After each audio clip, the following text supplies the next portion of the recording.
Bonjour. En ces premiers jours de l'année, je vous adresse tout d'abord, au nom de la Compagnie des Filles de la Charité, mes vœux fraternels et priants.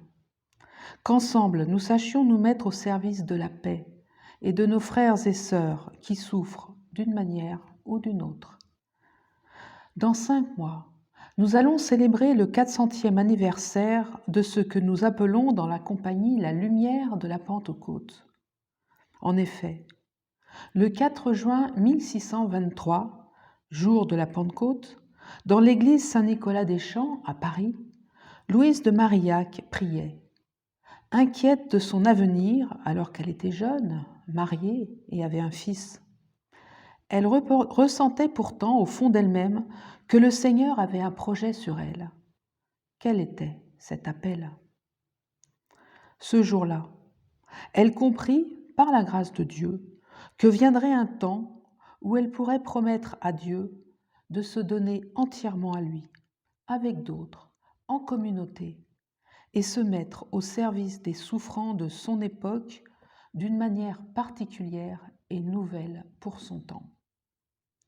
Elle aperçut que des femmes consacrées pourraient servir le Seigneur, allant et venant, selon son expression.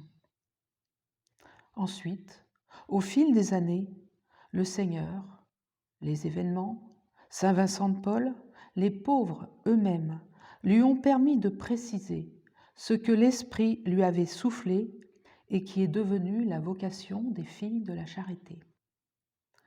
Nous pouvons dire que cette lumière a été transmise jusqu'à maintenant pour prendre la couleur de notre époque dans les 97 pays où sont présentes les filles de la charité. Comment se mettre à l'écoute de l'Esprit ? Au XXIe siècle, comment comprenons-nous l'allant et venant ? Quel est le sens du vivre ensemble ? Chaque mois, jusqu'en juin, vous trouverez sur le site une vidéo sur Sainte Louise qui donnera des éléments essentiels pour comprendre sa pensée.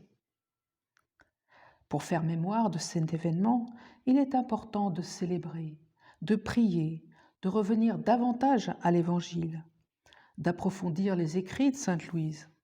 Mais peut-être que l'audace de la charité est la meilleure façon d'être fidèle aux intuitions qu'elle a reçues du Seigneur en ce jour de la Pentecôte.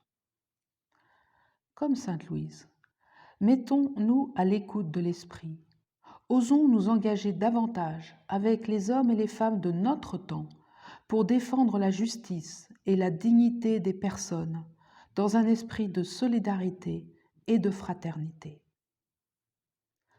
Rendons grâce pour la vie de Sainte Louise, pour ce qu'elle nous a transmis et qui nous pousse à rejoindre nos frères et sœurs qui souffrent, avec un esprit d'humilité, de simplicité et de charité. Bonne et sainte année 2023.